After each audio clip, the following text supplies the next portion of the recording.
సర్వలోకానికి సువార్త అనే ఈ కార్యక్రమం ద్వారా మహోన్నతమైన దేవుని సంగతులను తెలుసుకుంటున్నటువంటి నా ప్రియ సహోదరి సహోదరులందరికీ ప్రభువును రక్షకుడునైన యేసుక్రీస్తు వారి పేరిట వందనములు తెలియజేస్తున్నాను. దేవుని వాక్యమును నిరంతరాయంగా మీరు నేర్చుకుంటూ దానిని అభ్యసిస్తూ వాక్య ప్రకారం మీ బ్రతుకులను చక్కదిద్దుకుంటున్నారని నేను భావిస్తున్నాను. ప్రియులారా, అపొస్తలుల కార్యములలో 2వ అధ్యాయము 14వ వచనం నుండి పెంతుకొస్తున్న పండుగ దినమున పేతురు గారి యొక్క ప్రసంగం మనం ధ్యానిస్తున్నాం. దానిలో భాగంగా అపొస్తలుల కార్యములు 2వ అధ్యాయము 22వ వచనం దగ్గర మనం ఉన్నాం. ఆ వచనమును ఒకసారి జ్ఞాపకం చేసుకుందాం. పరిశుద్ధ గ్రంథమును తెరచి అపొస్తలుల కార్యములు 2వ అధ్యాయము 22వ వచనాన్ని చూడండి. ఇశ్రాయేలు వారులారా, ఈ మాటలు వినుడి. దేవుడు నజరేయుడగు యేసు చేత అద్భుతములను మహత్కార్యములను సూచక క్రియలను మీ మధ్యను చేయించి ఆయనను తన వలన మెప్పు పొందినవానిగా మీకు కనపరిచాను. ఇది మీరే ఎరుగుదురు. ఈ వాక్యమును గత పాఠ్యాంశంలో కూడా మనం చర్చించుకున్నాం. నజరేయుడకు యేసు దేవుని యొక్క మహాశక్తి వలన మహత్కార్యాలు సూచక్రియలు అద్భుతములు ప్రజల మధ్య చేశాడు. ఆయనను గూర్చినటువంటి వివరం ఆనాటి మనుషులకు తెలుసు. ఇది మీరే ఎరుగుదురు అని పేతురు గారు నజరేయుడకు యేసును గూర్చి పరిచయం చేస్తున్నారు. దీనిని మనం ధ్యానిస్తూ మహత్కార్యములు సూచక క్రియలు అద్భుతాలు వీటిని గూర్చి చర్చించాలి. అసలు వేటిని అద్భుతాలు అనాలి, వేటిని మహత్కార్యాలు అనాలి, వేటిని సూచక్రియలు అనాలి అని ఆలోచన చేస్తూ గత పాఠ్యాంశాన్ని మనం ముగించుకున్నాం. కనుక ఈ భాగంలో దానిని గూర్చి నేను చర్చిస్తాను. మీరంతా కూడా పరిశోధనాత్మకమైనటువంటి దృష్టితో దేవుని వాక్యమును నేర్చుకోవాలని నేను కోరుకుంటున్నాను. నజరేయుడగు యేసు చేత మాత్రమే కాకుండా అపొస్తలుల చేత, యేసు శిష్యుల చేత దేవుని వాక్యము స్థిరపరచబడేంత వరకు, దృఢముగా దేవుని వాక్యము మనుషుల మధ్య అనుగ్రహింపబడేంత వరకు కూడా వీటి యొక్క అవసరత ఉంది. అద్భుతములు, మహత్కార్యములు, సూచక క్రియలు దేవుడు ప్రారంభ కాలం నుంచి కూడా వీటిని జరిగిస్తున్నాడు. ఆయన ఎన్నుకున్నటువంటి ఆయన ప్రజల ద్వారా వాటిని మనుషుల మధ్య జరిగిస్తున్నాడు. పాత నిబంధన కాలంలో ప్రాముఖ్యంగా మోషే చేత దేవుడు జరిగించినటువంటి అద్భుతాలు, మహత్కార్యాలు, సూచక క్రియలు మనం ఆలోచన చేయాలి. అద్భుతాలు అనగా, మహత్కార్యాలు అనగా, సూచక్రియలు అనగా వాటి యొక్క వివరణను మనం తెలుసుకోవాలంటే కనుక పాత నిబంధన గ్రంథానికి కూడా మనం వెళ్ళాలి. క్రొత్త నిబంధన గ్రంథంలో యేసుక్రీస్తు రక్షకుడిగా కనిపిస్తున్నాడు. పాత నిబంధన గ్రంథంలో ఇశ్రాయేలీల వరకు మనం ఆలోచన చేసినప్పుడు వారిని కనాను దేశానికి నడిపించడానికి ఒక నాయకుడిగా మోషే కనిపిస్తున్నాడు. అంటే పాత నిబంధన కాలంలో దేవుని వాక్యమైన ఆయన కుమారుడు ఇంకా శరీరధారిగా భూమి మీదకు రాలేదు. దేవుని వాక్యముగానే మనుషులకు పరిచయం. యేసు అనగా అప్పటికి వారికి వాక్యం మాత్రమే ఉంది. యేసుక్రీస్తు ఎప్పుడైతే శరీరధారిగా భూమి మీదకు వచ్చాడో ఆయనను గూర్చిన పరిచయం, శరీరధారిగా ఆయనను గూర్చిన పరిచయం మనుషులకు జరిగింది. అంతకు ముందటి కాలంలో మరి ఆయన ప్రస్తావన వాక్య రూపంలో, దేవుని మాట రూపంలో మనకు కనిపిస్తుంది.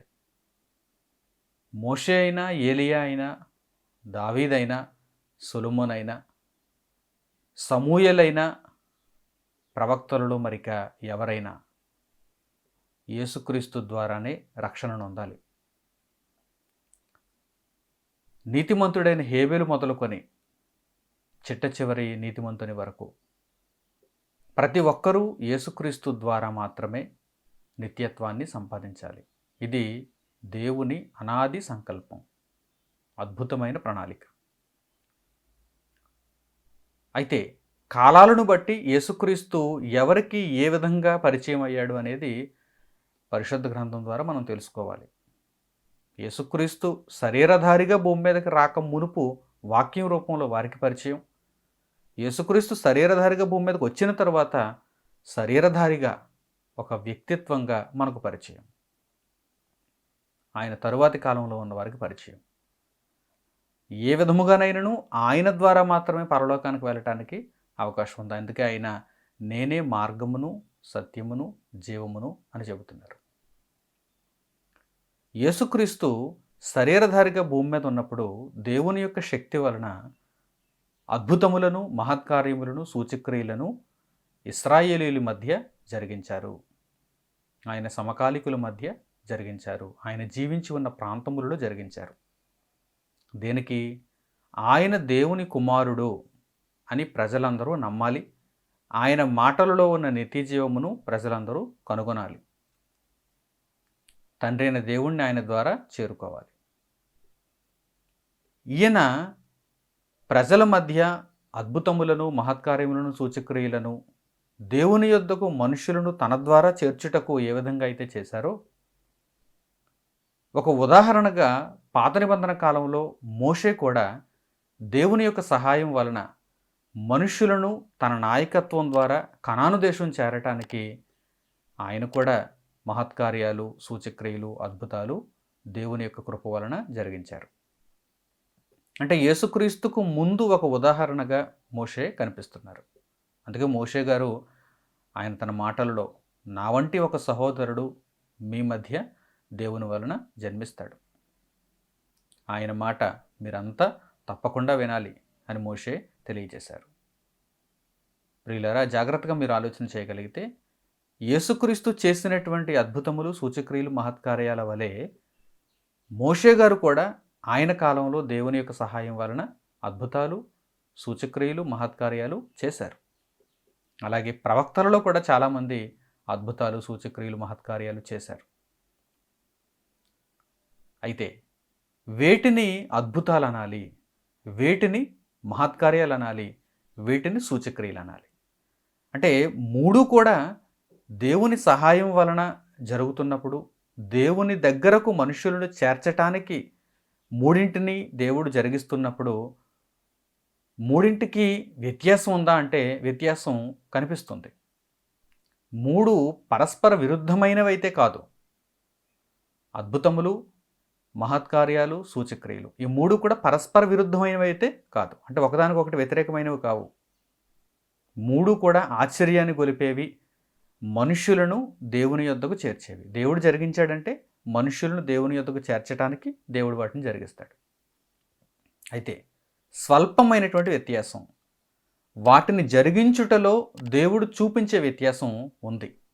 కనుక అద్భుతాలను పిలువబడ్డాయి, మహత్కార్యాలను పిలువబడ్డాయి, సూచక్రియలను పిలువబడ్డాయి. మూడు కూడా ప్రకృతిలో సహజ సిద్ధంగా మనిషి తన జ్ఞానం చేత అయితే చేయలేడు.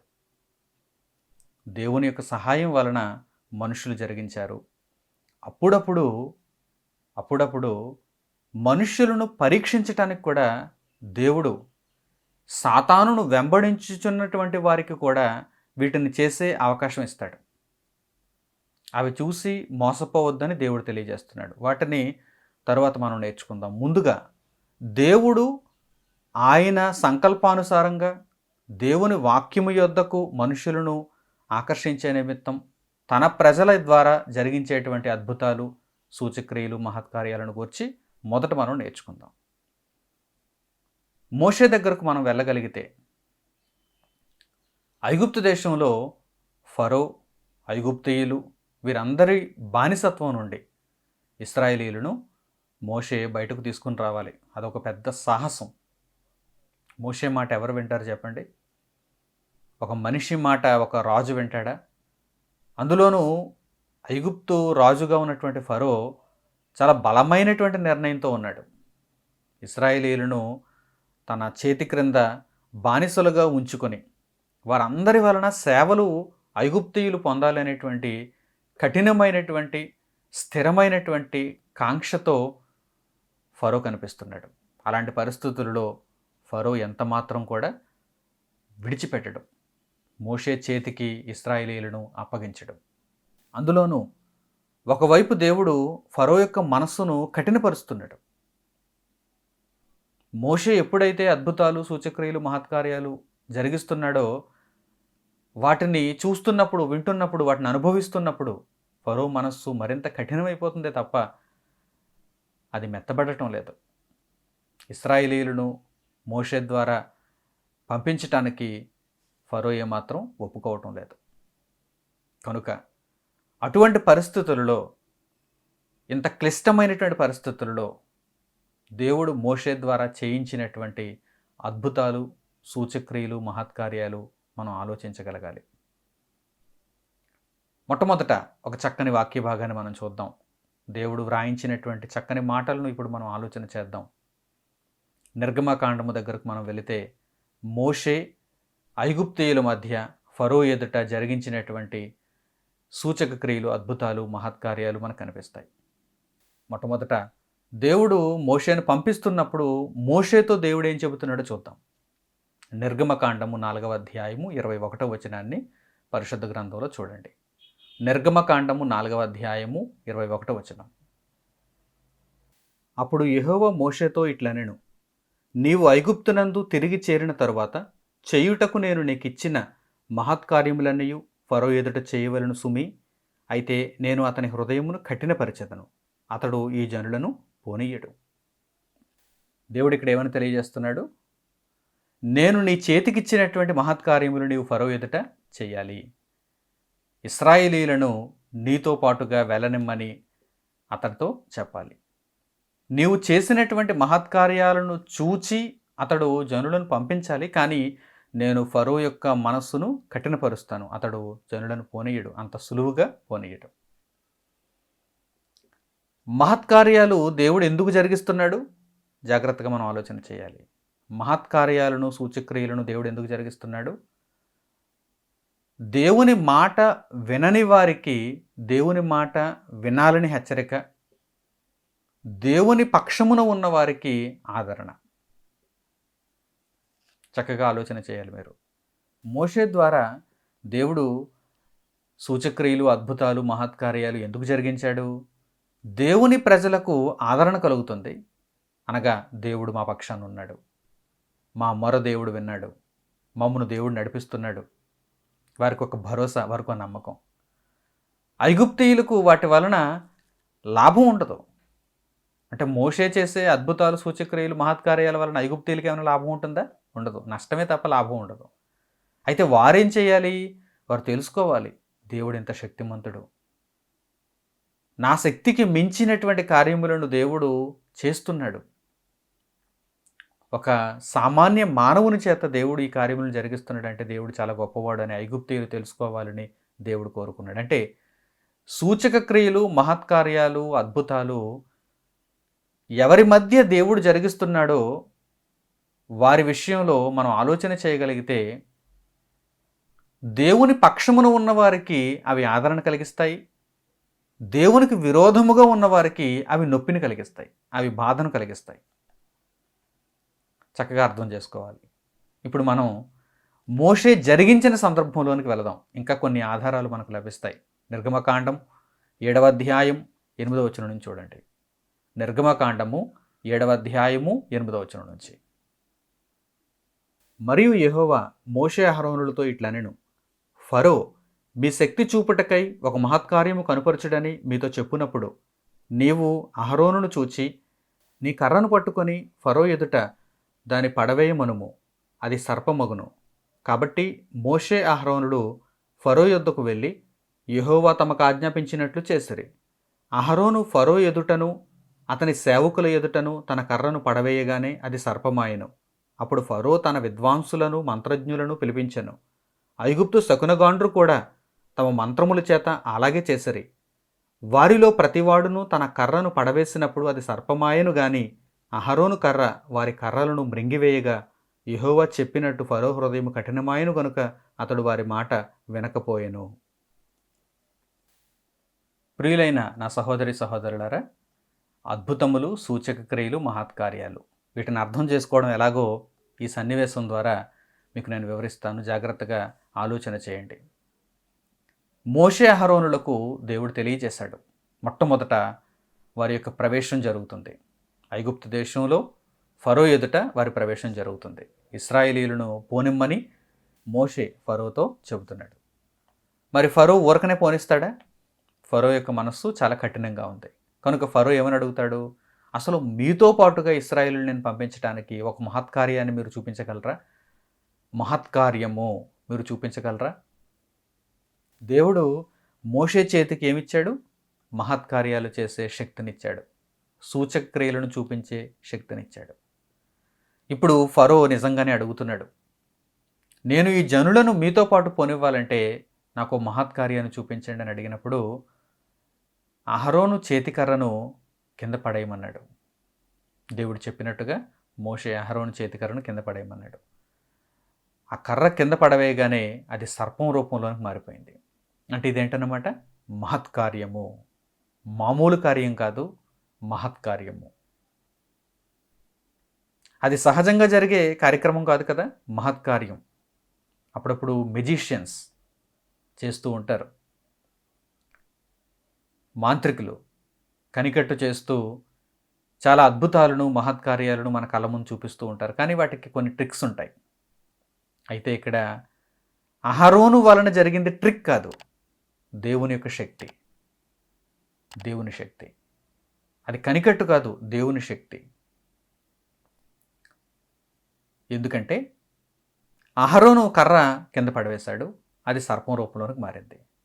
ఇప్పుడు ఫరో తన దగ్గర ఉన్నటువంటి మంత్రజ్ఞులను పిలిపించాడు, తాంత్రికులను పిలిపించాడు, మాంత్రిక విద్య నేర్చుకున్నటువంటి వారిని, మెజిషియన్స్ని పిలిపించి కర్రలు కింద పడమేమనగానే అవి కూడా అహరోను కర్ర కింద పడవేగానే ఎలా సర్పంగా మారిపోయిందో అవి కూడా సర్పాలుగా మారిపోయాయి.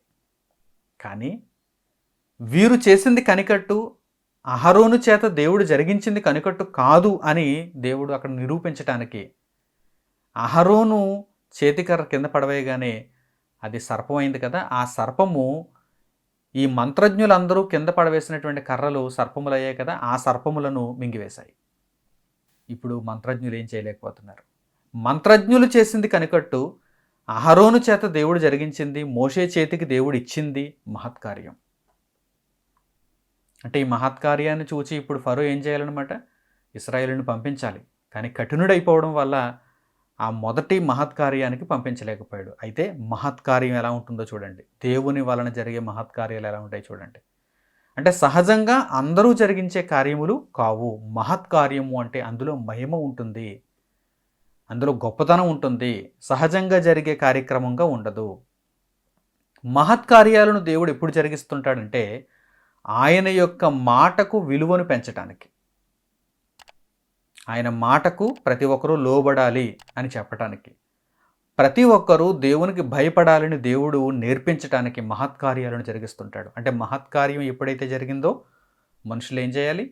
ఆయనకు లోబడాలి, ఆయన ముందు సాష్టాంగపడాలి, ఆయనకు భయపడాలి. ఫరో భయపడలేదు కనుక తీవ్రత రెట్టించి మరో మహత్కార్యం ఇలా దేవుడు మోషే అహరోనుల ద్వారా మహత్కార్యాలను జరిగించాడు. సూచక క్రియలు మహత్కార్యాలతో పాటు సూచక్రియలు కూడా దేవుడు జరిగించాడు. సూచక్రియలు అనగా ఏమిటి?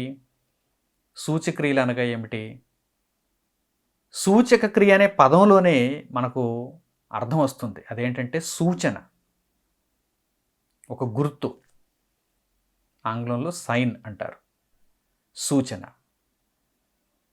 దేనికి సూచన? ఇది దేవుని వలన జరిగిన కార్యము, ఇది దేవుని వలన మనకు చూపించబడినటువంటి క్రియ. సూచక క్రియ అని అర్థం. నజరేయుడైన యేసు చేత ప్రజల మధ్య దేవుడు అద్భుతములు, మహత్కార్యాలు, సూచక క్రియలు జరిగించాడని అపోస్తలుల కార్యములు 2వ అధ్యాయం 22వ వచనంలో చదువుకున్నాం కదా. అసలు అద్భుతములు ఎలా ఉంటాయి? మహత్కార్యాలు ఎలా ఉంటాయి? సూచక క్రియలు ఎలా ఉంటాయి? సూచక క్రియ అనగానే ఒక సూచన. ఆ సూచనను మనం చూడగానే, ఆ గుర్తును మనం చూడగానే వెంటనే మనం దేవునిని విశ్వసించాలి. మహత్కార్యం కూడా ఒక సూచనే కదా అని మీరు అనుకోవచ్చు. మహత్కార్యం అనేది ఏంటంటే నమ్మించటానికి, మనుషుల్లో దేవుని భయాన్ని పుట్టించటానికి దేవుడు అక్కడ జరిగించినటువంటి కార్యం అది. సూచక క్రియ ఎలా ఉంటుందంటే, ప్రత్యేకంగా మీరు దేవుని యొక్క ఆలోచనల్లోనికి రావటానికి ఒక సూచన, ఒక గుర్తు దేవుడు అక్కడ చూపించాలనుకుంటున్నాడు. అలాంటి వాటిని సూచక క్రియలు అని చెప్పాలి. ప్రియులారా, జాగ్రత్తగా వర్గీకరిస్తే తప్ప ఇవి మీకు అర్థం కావు. చాలా జాగ్రత్తగా, లోతుగా వీటిని అధ్యయనం చేయాలి. అన్నీ ఒకే కోవకు సంబంధించినవిగా కనిపించినా కానీ మనం ప్రత్యేకంగా వీటిని వర్గీకరించుకోవాలి. అప్పుడు మనకు బాగా చక్కగా అర్థమవుతాయి. మోషే ద్వారా దేవుడు ఐగుప్తీయుల మధ్య జరిగించినవి ఏంటంటే సూచక క్రియలు, మహత్కార్యాలు, అద్భుతాలు. నజరేయుడైన యేసు కూడా ప్రజల మధ్య జరిగించినవి ఏంటంటే సూచక క్రియలు, మహత్కార్యాలు, అద్భుతాలు. మహత్కార్యము అనగానే దేవుడు తన యొక్క గొప్పతనమును కనుపరచటానికి, తన యొక్క మహిమను కనుపరచటానికి జరిగించినటువంటి కార్యం. సూచక క్రియ అనగానే అది ఒక సూచన, అది ఒక గుర్తు, అది ఒక గుర్తు. సూచక క్రియ కనిపిస్తుంది, కళ్ళకు కనిపిస్తుంది. అది మన మధ్య ఒక ఉదాహరణగా నిలబడుతుంది, ఒక ఉదాహరణగా నిలబడుతుంది. సూచక్రియను గూర్చి మీకు ఒక ఉదాహరణ చెబుతాను, అప్పుడు మీకు బాగా అర్థమవుతుంది. కానా పెండ్లి విందులో యేసుక్రీస్తు ప్రభువు మొదటి సూచక్రియ గలిలయలో చేశారు అనేటువంటి విషయాన్ని మీరు గతంలో వినే ఉంటారు. ఇప్పుడు ఆ సందర్భం దగ్గరికి మనం వెళ్దాం. సూచక్రియలు ఎలా ఉంటాయి, మహత్కార్యం ఎలా ఉందో చూశారు కదా. ఇప్పుడు సూచక్రియ ఎలా ఉంటుందో చూద్దాం. యోహాను సువార్త 2వ అధ్యాయము 11వ వచనం చూడండి. యోహాను సువార్త 2వ అధ్యాయము 11వ వచనం.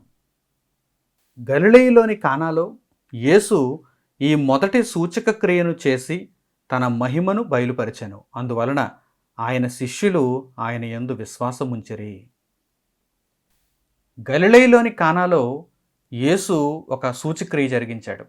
అదేంటంటే ఒక పెండ్లి విందులో నీటిని ద్రాక్షరసంగా మార్చడం. మార్చబడిన ద్రాక్షరసం వారు చూశారు, ఒక సూచనగా చూశారు. వారు దాన్ని త్రాగారు, దానిని అనుభవించారు. వారి కళ్ళ మధ్య, వారి కళ్ళ ముందు అది కనిపించింది. దానిని వారు స్పర్శించగలిగారు. ఈ సూచన అంత త్వరగా వారు మర్చిపోవటానికి వీలు లేదు. ఇది సూచక్రియ. సూచక్రియ యొక్క జాబితాలోనికి ఇలాంటి క్రియలన్నీ వస్తాయి. ప్రియులారా, జాగ్రత్తగా మీరు ఆలోచన చేయాలి. మనుషుల మధ్య దేవుని వాక్యమును స్థిరపరచడానికి దేవుడు గుర్తులతో కూడినటువంటి క్రియలను జరిగించాడు. అంటే సూచక క్రియలను యేసు చేత జరిగింపచేశాడు. మరో మాటను మనం ఆలోచన చేయగలిగితే యేసు చేసినటువంటి స్వస్థత సూచక్రియగా కనిపిస్తుంది. యేసు జరిగించినటువంటి స్వస్థత. ఒక ప్రధాని కుమారుడు రోగి అయి ఉన్నాడు. అతనిని యేసు తన మాట చేత స్వస్థపరిచాడు. నీ కుమారుడు స్వస్థత నొందాడు, వెళ్ళి చూసుకో అన్నప్పుడు అతడు వెళ్ళి తన కుమారుడు బాగుపడి ఉండటం చూశాడు. ఇది సూచక క్రియగా పేర్కొనబడింది. యోహాను సువార్త 4వ అధ్యాయం 54వ వచనం చూడండి. యోహాను సువార్త 4వ అధ్యాయము 54వ వచనం. ఇది యేసు యోదయ నుండి గలిలయకు వచ్చి చేసిన రెండవ సూచక్రియ. ఈ సూచక్రియ ఏంటంటే ఒక ప్రధాని కుమారుణ్ణి యేసుక్రీస్తు స్వస్థపరచడం. ఇది కూడా సూచక్రియగా పేర్కొనబడింది. అంటే సూచక్రియ అంటే అర్థం ఏంటన్నమాట, మనం చూడాలి, చూసేది సూచక్రియ. అనేక మంది దానిని తెలుసుకునేది సూచక్రియ. కొంతకాలం పాటు మనుషుల మధ్య ఒక గుర్తుగా ఉండేది సూచక్రియ. ఆలోచన చేస్తున్నారా? ఇలాంటి వాటిని సూచక్రియలుగా పేర్కొనాలి. అయితే అన్నింటినీ కూడా మనం ఒకే కోవలో చూసినప్పుడు దేవుడు మనుషుల వలన కాని వాటిని ఆయన శక్తి చేత జరిగిస్తున్నప్పుడు వాటిని అద్భుతములు, మహత్కార్యాలు, సూచక్రియలుగా పేర్కొనవచ్చు. అయితే ఇంకా మనం లోతులకు వెళ్ళి పరిశీలన చేసినప్పుడు సూచక్రియలంటే ఈ విధంగా ఉంటాయి, మహత్కార్యాలంటే ఆ విధంగా ఉంటాయి, అద్భుతములంటే యేసు నీటి మీద నడిచాడు, అద్భుతం. చాలా విషయాలలో అద్భుతం అనేటువంటి మాటను మనం ఎప్పుడు ప్రయోగిస్తాం? అది ఇంతకు మునుపెన్నడు ఎవరిలోనూ జరగలేదు, ఎవరూ దానిని చేయలేరు, అలాంటి కార్యమును మనం చూసినప్పుడు అది అద్భుతం అంటాం. మోషే ఇశ్రాయేలుని నడిపిస్తున్నప్పుడు వారికి ఎర్ర సముద్రం అడ్డుగా వచ్చింది. వారి ప్రయాణ మార్గంలో సముద్రం అడ్డుగా వచ్చింది. సముద్రం దేవుని యొక్క శక్తి వలన మోషే తన కర్ర పట్టుకుని చేయి చాపగా 2 పాయలుగా చీలిపోయింది. ఆరిన నేల మీద వారు నడిచారు. వారు నడుచుచున్నప్పుడు వారు ఏమనుకుంటున్నారు? ఇది దేవుని అద్భుతం, అద్భుతం. ప్రియులారా, దేవుడు అద్భుతాలను, మహత్కార్యాలను, సూచక్రియలను ఎందుకు జరిగిస్తున్నాడు? దేవుని వైపు మనుషులు తిరగటానికి, దేవుని ఎడల మనుషులు భయభక్తులను కలిగి ఉండటానికి, దేవుని చిత్తాన్ని మనుషులు నెరవేర్చాలి అని తెలియజేయటానికి. ఇక సహజంగా సామాన్యంగా మనం ఆలోచించినప్పుడు ప్రతిరోజు ప్రకృతిలో దైనందిన కార్యక్రమాలలో, సృష్టి కార్యక్రమాలలో మనకు కనిపిస్తున్నవన్నీ కూడా దేవుని అద్భుతాలే, దేవుని అద్భుతాలే. మనిషి అప్పుడప్పుడు వీటిని గురించి ఆలోచించినప్పుడు ఇది ఎంత అద్భుతం, ఇది ఎంత అద్భుతం అనుకుంటూ ఉంటాడు. ఒక విత్తనం నుండి మొక్క రావటం అద్భుతం కాదా? సూర్యుని యొక్క భ్రమణ పరిభ్రమణాలు అద్భుతాలు కావా? భూమి యొక్క భ్రమణ పరిభ్రమణాలు అద్భుతాలు కావా? చంద్రుడు సూర్యుని యొక్క వెలుగును భూమికి ఇవ్వటం అద్భుతం కాదా? సముద్రాలు అద్భుతాలు కావా? ఆలోచన చేయండి. సృష్టి కార్యక్రమాలన్నీ కూడా అద్భుతాలే. నిజంగా మనోనేత్రాన్ని తెరిచి ఆలోచించగలిగితే సృష్టి కార్యక్రమాలన్నీ కూడా అద్భుతాలే. అవి ప్రతిరోజు జరుగుతున్నాయి కనుక మనుషులు ఇవి సహజమైన కార్యక్రమాలు అనుకుంటున్నారు. కానీ సహజమైన కార్యక్రమాలలో కూడా అద్భుతాన్ని చూడాలి. సహజ కార్యక్రమాలలో కూడా అద్భుతాలను చూడాలి. మనిషి జీవనం అద్భుతం. మనిషి జీవనం, మనిషి శరీర నిర్మాణం అద్భుతం. మనిషి ఎలా బ్రతుకుతున్నాడు, మీరు నేను ఎలా బ్రతుకుతున్నాం, మన బ్రతుకు విధానాన్ని మనం ఆలోచన చేసినప్పుడు ఇది ఒక అద్భుతం.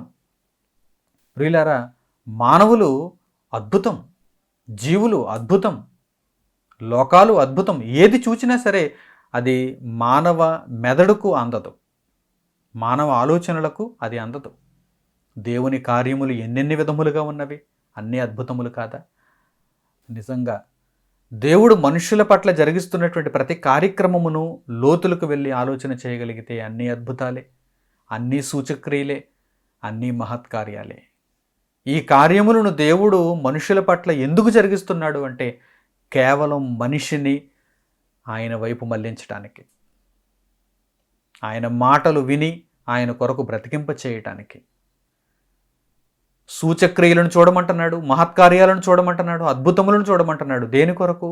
దేవుని నమ్మడం కొరకు. దేవుని నమ్మాలి. దేవుని నమ్మిన తర్వాత ఆయనను శోధించుటకు మాత్రం వాటిని జరిగించమని అడగకూడదు. దేవుని నమ్మటానికి అవి అవసరమైతే దేవుడు ఆయన చిత్తానుసారంగా వాటిని జరిగిస్తున్నాడు. దేవుని నమ్మటానికి అవి అవసరమైతే అవి ఆయన చిత్తానుసారంగా జరుగుతున్నాయి. యేసుప్రభువును శోధించటానికి పరిసయ్యులు, శాస్త్రులు వచ్చి ఆయన అడుగుతున్నారు, మాకు సూచక్రియలు కావాలి, అద్భుతాలు కావాలి. అప్పుడు ఆయన ఏమంటున్నారు? మీకు ఎటువంటి సూచక్రియ అనుగ్రహింపబడదు. యోనాను గూర్చిన సూచక్రియ ఉంది కదా, అది చాలు అంటున్నారు ఆయన. అంటే వినేవారికి, నమ్మేవారికి, దేవుని యొద్దకు వచ్చేవారికి ఆయన అద్భుతాలు, సూచక్రియలు, మహత్కార్యాలు చూపిస్తాడు. అంతే తప్ప ఆయనను శోధిస్తూ అడిగితే గనక ఆయన ఏమాత్రం కనికరించడు. అంటే ఆయన తన బల ప్రదర్శన కోసం వీటన్నిటిని చేయటం లేదు, మనుషుల రక్షణార్థమై వీటన్నిటిని జరిగిస్తున్నాడు. ఈ విషయాన్ని చక్కగా వీక్షకులంతా గమనించాలని నేను కోరుకుంటున్నాను. మీరు దేవుణ్ణి విశ్వసించారా? అయితే మీకు వాటితో ఇప్పుడు పని లేదు. మీరు దేవుని కొరకు బ్రతుకుతూ దేవుని రాజ్యంలో స్థిరపడాలి. మీకు ఇంకా దేవుని మీద సందేహం ఉందా? దేవుని వాక్యం నమ్మాలా, నమ్మకూడదా అనే సందేహం ఉందా? అయితే ప్రకృతిలో మీ చుట్టూ దేవుడు జరిగిస్తున్నటువంటి అద్భుతములను మనోనేత్రములు తెరచి చూడండి. చూడండి, మీకు అవసరమైనంత మేర దేవుడు వాటిని మీకు విశదీకరిస్తున్నాడు. ఎంతవరకు మీకు వాటిని గురించి తెలియజేస్తే మీరు నమ్ముతారో అంతవరకు దేవుడు వాటిని గురించి మీకు తెలియజేస్తున్నాడు. కేవలం మీ మనోనేత్రాలను తెరచి వాటిని మీరు అధ్యయనం చేయడమే, వాటిని మీరు ఆలోచన చేయడమే. మీ చుట్టూ జరుగుతున్నాయి అద్భుతాలు, మీ చుట్టూ ఉన్నాయి సూచక్రియలు, మీ చుట్టూ ఉన్నాయి మహత్కార్యాలు. అయితే ప్రకృతిలో ప్రతి మనిషి ప్రతిరోజు చూచే వాటికి ఇంకా ఎక్కువగా తన కుమారుడు భూమి మీదకి వచ్చినప్పుడు మనుషుల రక్షణార్థమై ఆయన దేవుని కుమారుడిగా భూమి మీదకి వచ్చాడని మనుషులందరూ నమ్మటానికి వీటితో పాటుగా అనేకమైన అద్భుతాలు, మహత్కార్యాలు, సూచక్రియలు దేవుడు యేసు ద్వారా జరిగించాడు.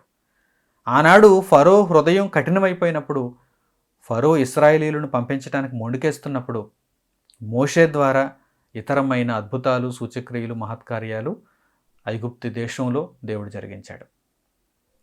చక్కగా మీరు ఆలోచన చేయాలి. అవసరం అనుకుంటే దేవుడు వాటిని జరిగిస్తున్నాడు, అవసరతను బట్టి జరిగిస్తున్నాడు. ఆ అవసరత ఏంటి? మనుషులు రక్షింపబడాలి. ఎవరైతే ఆయనకు ఎదురు తిరుగుతున్నారో, ఎవరైతే కఠినమైన హృదయులుగా ఉన్నారో వారికి తీర్పు తీర్చుటకు, వారికి తన యొక్క బాహుబలమును చూపుటకు, ఎవరైతే ఆయన సన్నిధిని వణుకుతున్నారో, ఎవరైతే దీనమనస్కులై ఆయన పిల్లలుగా బ్రతకను ఉద్దేశిస్తున్నారో వారికి తన మహిమను చూపి తన యొక్క రక్షణ హస్తము చేత వారిని కాపాడుటకు దేవుడు వీటిని ఉపయోగిస్తున్నాడని వీక్షకులంతా తెలుసుకోవాలి. ప్రియులారా, ఒక చక్కని మాట ఇప్పుడు మనం ఆలోచన చేద్దాం. యేసుక్రీస్తు ప్రభువారు ఏమంటున్నారు? సూచక్రియలు, మహత్కార్యాలు, అద్భుతాలు ఇవన్నీ ఎందుకు? ఒక చక్కని మాట ఆయన ప్రయోగించారు, చూద్దాం. యోహాను సువార్త 6వ అధ్యాయము 26వ వచనం. యోహాను సువార్త 6వ అధ్యాయం 26వ వచనం జాగ్రత్తగా చూడండి. యేసు, మీరు సూచనలను చూచుట వలన కాదు గాని రొట్టెలు భుజించి తృప్తి పొందుట వలననే నన్ను వెదకుచున్నారని మీతో నిశ్చయముగా చెప్పుచున్నాను. యేసు ఆయనను వెంబడించుచున్నటువంటి జనసమూహములతో ఏమంటున్నారు? మీరు సూచనలు అనగా సూచక్రియలు అనమాట. సూచనలు చూచుట వలన నన్ను వెంబడించాలి. అంటే సూచనలు దేవుడు యేసు చేత జరిగించటంలో పరమార్థం ఏంటి? యేసును వెంబడించాలి, దేవుని దగ్గరకు రావాలి. మీరు సూచనలు చూచుట వలన నన్ను వెంబడిస్తున్నారా? రొట్టెలు తినడానికి నన్ను వెంబడిస్తున్నారా? యేసుక్రీస్తు ప్రభు అక్కడ అడుగుతున్నారు. క్షయమైన దానికోసం వెతకండి, అక్షయమైన దానికోసం వెతకండి. అక్షయమైన దానికోసం మిమ్మును వెతికింప చేయటానికి దేవుడు ఒక సూచక్రియను మీ మధ్య జరిగిస్తున్నాడు. ఆ సూచక్రియ రొట్టెలను అనేక వేల మందికి పంచిపెట్టడం అయితే అవ్వచ్చు. వాటిని మీరు అనుభవిస్తున్నారు. ఆ రొట్టెలు వేల కొలదిగా మనుషులు భుజించారు, అవి మీ మధ్య కనిపిస్తున్నాయి. సూచక క్రియ. సూచక్రియను చూడగానే మీరు ఇంకా అనేకమైన సూచక్రియల ద్వారా నా యొక్క కడుపు నింపుకోవాలని మీరు ఆలోచన చేయకూడదు. ఒక సూచక్రియ సరిపోదా? నమ్మడానికి ఒక సూచక్రియ సరిపోదా? కనుక యేసుక్రీస్తు ప్రభు ఇక్కడ ఏమంటున్నారు? మీరు సూచనలు చూస్తే సూచనల వలన నన్ను వెంబడించాలి. నిజంగా మీ మధ్య జరిగినటువంటి సూచక్రియల వలన మీ మనస్సు మారుంటే మీరు నన్ను వాటి వలన వెంబడించాలి. చివరి వరకు ప్రాణం పోయేటంతగా మీరు కష్టములు ఎదుర్కొన్నా సరే మీరు దేవుణ్ణి విడిచిపెట్టకూడదు, యేసుక్రీస్తును విడిచిపెట్టకూడదు. ప్రియులారా, మన జీవితాల్లో దేవుడు జరిగించినటువంటి అద్భుతాలు, మీ జీవితాలలో మీకు దేవుడు జరిగించినటువంటి అద్భుతాలు మీకు తెలుసు, మీరు వాటిని అనుభవించారు. కానీ వెంటనే మర్చిపోతున్నారా? దేవుడు జరిగించిన అద్భుతాలు ఒక రోజుకు సంబంధించినటువంటి కార్యక్రమం అనుకుంటున్నారా? కాదు. మీ జీవితాన్ని దేవునిలో స్థిరపరచడానికి దేవుడు ఒకానొక కాలంలో ఒక అద్భుతం నీ ఎడల జరిగిస్తే నీవు దేవుణ్ణి నమ్మావు, దేవుణ్ణి తెలుసుకున్నావు, దేవుడిని అర్థం చేసుకున్నావు, లేఖనాల దగ్గరకు వచ్చావు, వాక్యమును తెలుసుకున్నావు, వాక్యంలో రాయబడినటువంటి దేవుని మనస్సును గ్రహించావు. మరలా అద్భుతాలు, సూచక్రియలు, స్వస్థతలు ఇవన్నీ కూడా ప్రతిదినం, ప్రతిరోజు, ప్రతిక్షణం నీ జీవితంలో జరగాలని నీవు కోరుకుంటే దేవుడిని శోధిస్తున్నట్టు కదా. ఒకానొక సందర్భంలో దేవుడు నీకు నీ మనస్సును తెరవటాన్ని బట్టే కదా నీవు దేవుని వాక్యాన్ని చూడగలిగావు, దేవుని దగ్గరకు రాగలిగావు. కనుక చివరి వరకు నమ్మకంగా దేవుని కొరకు నిలబడాలి. చివరి వరకు దేవుని ఇష్టాన్ని నెరవేర్చడానికి ప్రయత్నించాలి. అయితే ఈ క్రమంలో దేవుడు సూచక్రియలు, అద్భుతాలు, మహత్కార్యాలు చేసేటువంటి శక్తిని దొంగలకు కూడా ఇస్తుంటాడు. అంటే సాతానును వెంబడించే వారికి కూడా ఇస్తుంటాడు. వారేమంటారు? దేవుని నమ్మిన వారి దగ్గరికి వచ్చి, ఇదిగో మోషే ఫరో దగ్గరికి వెళ్ళినప్పుడు అహరోను చేతికర్ర కింద పడవేయగానే అది సర్పముగా మారినప్పుడు ఫరో విద్వాంసులు, మాంత్రికులు కూడా, మంత్రజ్ఞులు కూడా ఆ విధంగా చేయగలిగారు కదా. ఆ విధంగానే దేవుడు భూమి మీద సాతానును వెంబడించే వారికి కూడా వీటిని చేసే శక్తిని కాస్త అనుగ్రహిస్తాడు. ఎప్పుడు అనుగ్రహిస్తాడు? దానిని వచ్చే పాఠ్యాంశంలో మనం నేర్చుకుందాం. దేవుని నమ్మని వారు కూడా సూచక్రియలు, అద్భుతాలు, మహత్కార్యాలు చేస్తారా? వారు చేస్తే మనం ఎలా గుర్తుపట్టాలి? వాటిని దేవుడు వారి ద్వారా జరిగించడానికి ఎందుకు అనుమతిస్తున్నాడు? ఇలాంటి విషయాలను, మంచి సంగతులను వచ్చే పాఠ్యాంశంలో మనం నేర్చుకుందాం. అంతవరకు ప్రభు యొక్క కృపాక్షేమం మీ అందరికీ తోడుగా ఉండాలని నేను కోరుకుంటూ దేవుని మాటలను ఇంతటితో ముగిస్తున్నాను. తలలు వంచి కండ్లు మూసుకొని తండ్రి అయిన దేవునికి ప్రార్థనలో ఏకీభవించండి. మహోన్నతుడును, మహాపరిశుద్ధుడును, మహాగణుడునైన మా ప్రియ కన్న తండ్రి, మీరు చూపిన అద్భుతమైన ప్రేమకు, మా పట్ల మీరు జరిగిస్తున్నటువంటి ప్రతి విధమైనటువంటి మహత్కార్యము కొరకు, సూచక్రియల కొరకు, అద్భుతముల కొరకు మా హృదయపూర్వకమైన కృతజ్ఞతాస్తుతులు మీకు చెల్లిస్తున్నాము. నాయన, మీ వాక్యమును మా మనోనేత్రములు తెరచి చూచుటకు, నేర్చుకొనుటకు, మీ వాక్యము వలన జీవమును పొందుటకు యేసుక్రీస్తు ప్రభువును రక్షకునిగా అంగీకరించి ఆయనను వెంబడించి నిత్యత్వమును చేరుకొనుటకు మా జీవితములలో మీరు చూపిన ప్రతి విధమైనటువంటి అద్భుతము కొరకు మా హృదయపూర్వకమైన కృతజ్ఞతాస్తుతులు. తండ్రి, మరలా తండ్రి, మేము మిమ్మను శోధించేవారముగా ఉండకుండా తండ్రి, భూమి మీద మా ప్రాణమును ప్రభువు కొరకు పోగొట్టుకొనుటకు కూడా సిద్ధపడి నిత్యత్వమందు మా ప్రాణములను రక్షించుకొనగోరే అద్భుతమైనటువంటి సహాయమును మీ వలన మాకు దయచేయండి. ఈ పాఠం వలన ప్రతి ఒక్కరూ మేలు నొంది మీ చిత్తమును నెరవేర్చుచు ఇక ముందుకు నాయన నిత్యత్వం వైపుగా సాగిపోయే భాగ్యం మీ బిడ్డలకు దయచేయమని కోరుకుంటూ మా ప్రార్థనా మనవులను మీ కుమారుడును, మా యొక్క రక్షకుడును, సర్వలోకమునకు అధికారి అయినటువంటి యేసుక్రీస్తు ప్రభు పేరిట మిమ్మల్ని అడుగుచున్నాము తండ్రి. ఆమేన్. మన తండ్రి అయిన దేవుని ప్రేమ, ఆయన కుమారుడైన యేసుక్రీస్తు ప్రభు కృప, పరిశుద్ధాత్మ దేవుని యొక్క అన్యోన్య సహవాసం మనందరికీ సదాకాలంతో నడిపించునుగాక. ఆమేన్. అందరికీ వందనములు. ప్రియులారా, కొన్ని ముఖ్యమైనటువంటి ప్రకటనలోనే జాగ్రత్తగా గమనించండి. సర్వలోకానికి సువార్త అనేటువంటి మాసపత్రిక సిద్ధంగా ఉంది. చందాదారులుగా ఇంకా మీరు చేరకపోతే వెంటనే చందాదారులుగా చేరండి. మీ ఇంటికే మీరు మాసపత్రికను పోస్ట్ ద్వారా పొందటానికి, చదువుకోవటానికి, అనేక మందికి దానిని వివరించటానికి మీకు వీలుగా ఉంటుంది. కనుక ఈ విషయంలో ప్రతి ఒక్కరూ కూడా తగు నిర్ణయం తీసుకుంటారని నేను మీకు తెలియజేస్తున్నాను. మిగిలిన వివరాల కొరకు మమ్మల్ని సంప్రదించండి. వెంటనే మీరు సర్వలోకానికి సువార్త అనే మాసపత్రికకు చందాదారులుగా చేరండి. ఇంతటితో ప్రకటనలు సమాప్తం.